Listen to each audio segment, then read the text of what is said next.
ariko kuko Satani iminsi yose yama ashaka kugira nabi, nawe aragira akantu kiwe. Haleluya. Hariho abakozi biwe azana mu ishengero.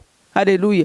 Kandi uyu munsi ho birakomeye gose, kuko usanga hari abantu vy'ukuri ari abakozi ba Satani, ariko baje gwihishwa, baza mu nzu y'Imana, bituma n'izina ry'Imana uyu munsi rishobora no gutukwa. Kubera umuntu wese azi neza ko yinjiye mu nzu y'Imana gwihishwa, akaba azi ngo ariko arahenda abantu, hariho ijisho adashobora guhenda. Nukuri hariho n'abakozi b'Imana bugurura amashengero, kandi umuntu ababona akamumenga n'abakozi b'Imana by'ukuri, kandi bagasoma Bibiliya, ariko atari wa muntu afise ijisho ryo mu mwuka, adashobora gupfa yamenye ko uwo muntu ari umukozi wa Satani.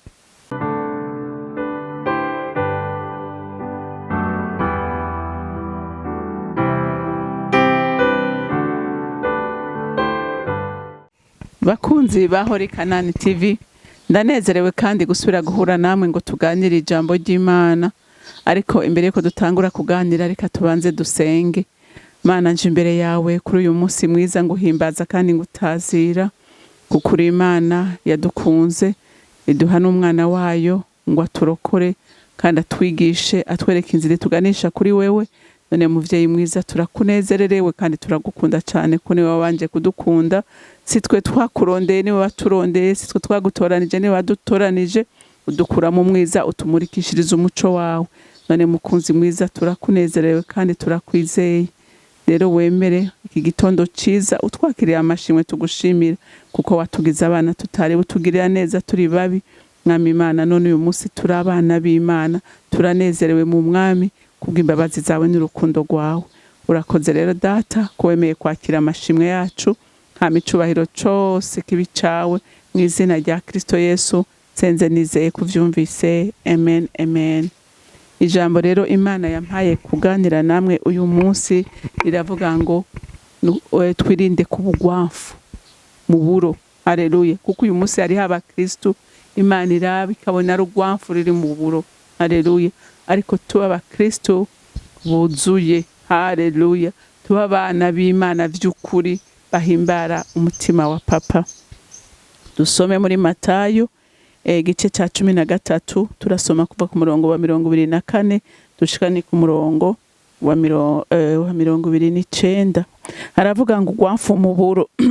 Abacira uwundi mugani ati, ubwami bwo mwijuru busa n'umuntu yabivye imbuto nziza mu murima wiwe.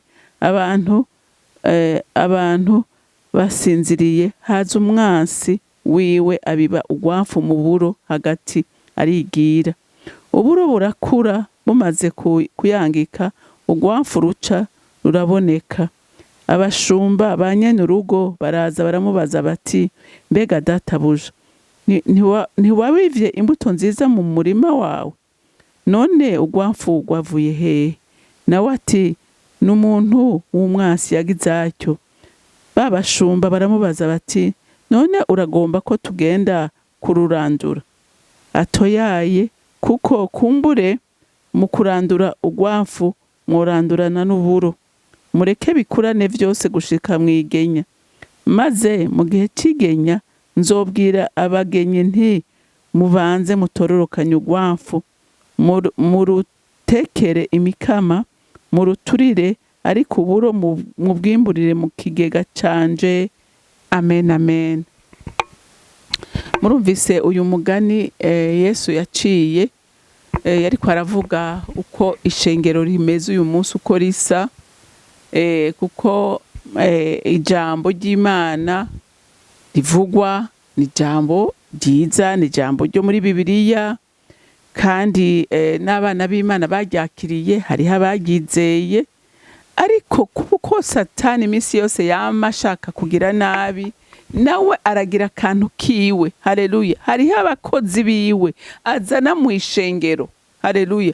Kandi uyu munsi ho birakomeye gose, kuko usanga hari abantu vy'ukuri ari abakozi ba Satani, ariko baje gwihishwa, baza mu nzu y'Imana, bituma n'izina ry'Imana uyu munsi rishobora no gutukwa. Kubera iki? Kubera abo bantu baje gwihishwa bakigira abantu b'Imana kandi ataribo. Haleluya. Bakaba ataribo. Rero ngo Yesu ariko araciye uwo mugani aravuga ati urumva umuntu yaje kubiba arabiba mu murima wiwe ngo abibamwe uburo abibamwe uburo ngo hanyuma haheze iminsi ngo babona muri bwa buro ngo hamezemo urwafu hama ngo abantu baraza baramubaza ati none ko igihe wabiba ko wabivye imbuto nziza mugabo uyu munsi tubona hariko haramera n'urwafu none ngo tururandure abamubaza ati vyagenze gute Yesu arababwira atumva ati burya nivyo habibwe imbuto nziza mugabo haraje umwasi nawe agira abiba imbuto mbi abiba imbuto mbi bati none turandura urwo rwafu Yesu aravuga ati bireka ati kuko woja kurandura ukarandura urwafu atugasanga uranduranye n'uburo atariko rindira mwigenya haleluya ati rindira mwigenya niho byose bizodadanuka bisigura ngo mwigenya ni ryari ni igihe c'umuhero w'isi haleluya igihe c'urubanza umuntu wese azi neza ko yinjiye mu nzu y'Imana gwihishwa akaba azi ngo ariko arahenda abantu hariho ijisho adashobora guhenda haleluya hariho ijisho ribona hose ribona umutima w'umuntu bimenye imigambi afise kuko uyu munsi ngenda kubwira nukuri hariho n'abakozi b'Imana bugurura amashengero kandi umuntu ababona akamumenga n'abakozi b'Imana by'ukuri kandi bagasoma Bibiliya ariko atari wa muntu afise ijisho ryo mu mwuka adashobora gupfa yamenye ko uwo muntu ari umukozi wa Satani udashobora kubimenya kandi bakoreshwa n'ibitangaza ariko ari urwafu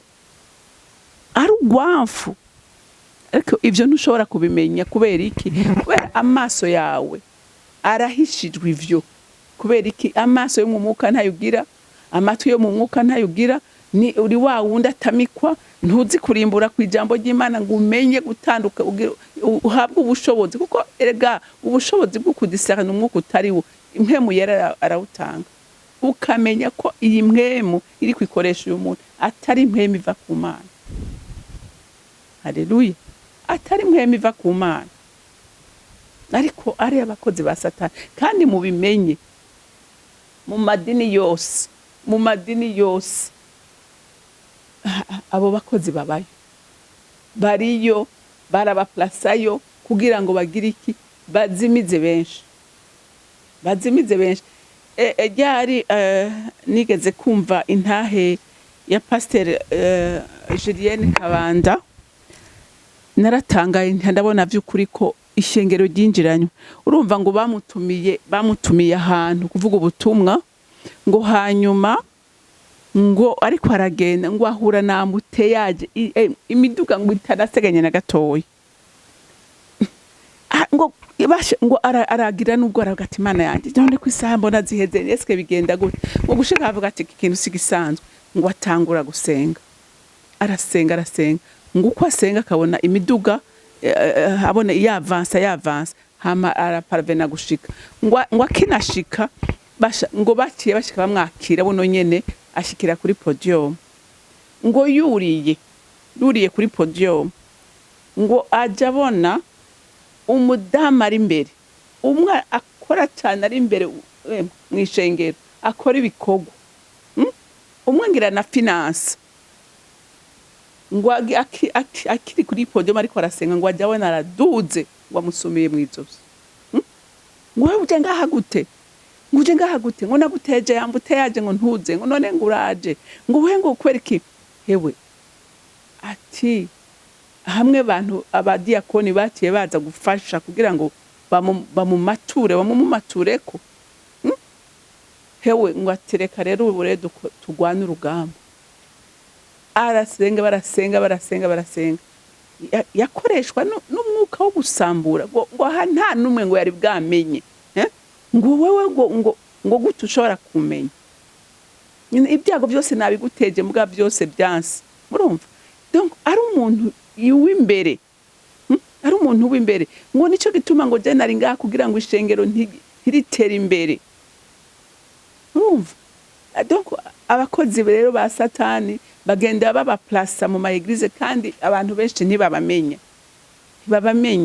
ugasanga ari n'abafise ama mega church kandi ari abantu b'abakozi ba Satani haleluya rero Yesu aravuga ati abo bose mubihorere, mubihorere, hari igihe, haleluya, hari igihe bazoseruka hanyuma abo oye ngo baje hehe, ngo nzobabwira, ngo umva azobwira abamarayika bati bakomanye bose mubaterere hehe, mubaterere mu muriro, haleluya, wagwamfura uje mu muriro.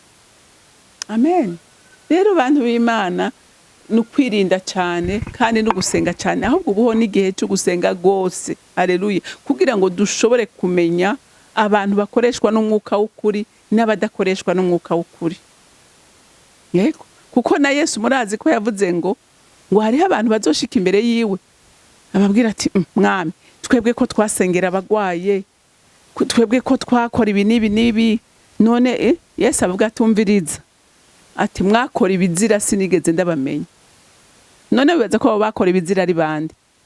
Abo bakora ibizira n'abantu bari mu nzu y'Imana, s'abapagani, oya, nabizeye Imana kandi bafise n'ingabire, kuko araba ingabire zabo. Imana iguhaye ingabire ntikwaka, urashobora kuyikoresha kandi n'abantu bagakira n'abandi bagakizwa. Mugabo Imana itagushingira intare, Imana yaragufuse mu gitabo c'abana b'Imana, mu bakozi b'Imana utakirimwo, abantu bakubona uko wari ugenda, mugabo Imana yaraguteye umugongo. Rero nk'abana b'Imana by'ukuri ntitwibaze ngo ivyo dukora Imana ntibibona kandi ntihariho umunsi ukuzobibazwa. Urahari umwe wese akamenya akaja mu kibanza yakoreye, uwakoreye Imana akaja mu bwami bw'Imana, uwakoreye Satani nawe akaja gushana nawe mu muriro udahera. Ni gwagwamfu ruzoja mu muriro. Rero nk'abana b'Imana by'ukuri dusubire twiyumvire, mbega ivyo turiko turakora uyu mwanya bizoduha icicaro iki, bizoduha ikibanza iki? Mbega tuzoronka ikibanza tuzonezererwamo, canke tuzoba mu kibanza tuzokwama turya insya z'amenyo tubabara? Igihe ni iki cyo guhitamo. Rero Imana yo mwijuru ibampera umugisha, mugira umunsi mwiza. Mwami wanje, Mana yanje, ndagushima kandi ndakuninahaza ko atakintu na kimwe waduhishije, kuko ukuri kose turagufise nk'abana bawe. Abakorera ubwami vy'ukuri n'umutima yabo n'ubwenge bwabo bazoraga ubwami, ariko abakorera umwansi gwihishwa nta na kimwe kitazohishurwa. Ese compa rero uyu munsi umuntu wese agahitamwo neza kugira ngo azaraga ubwami bw'Imana, kuko ari wo mugabane ubereye abakwizeye. Mana, ukangura imitima y'abantu bawe kugira ngo bareke kwishushanya, ariko twishushanye na Kristo by'ukuri, tugere ikirenge mu ciwe. Mana, ndagushimiye kandi ndakuninahaje, icubahiro cose n'amashimwe yose aba yawe. Nkaba ndabisenze ndavyizeye ko uvyumvise mu izina rya Kristo Yesu, amen.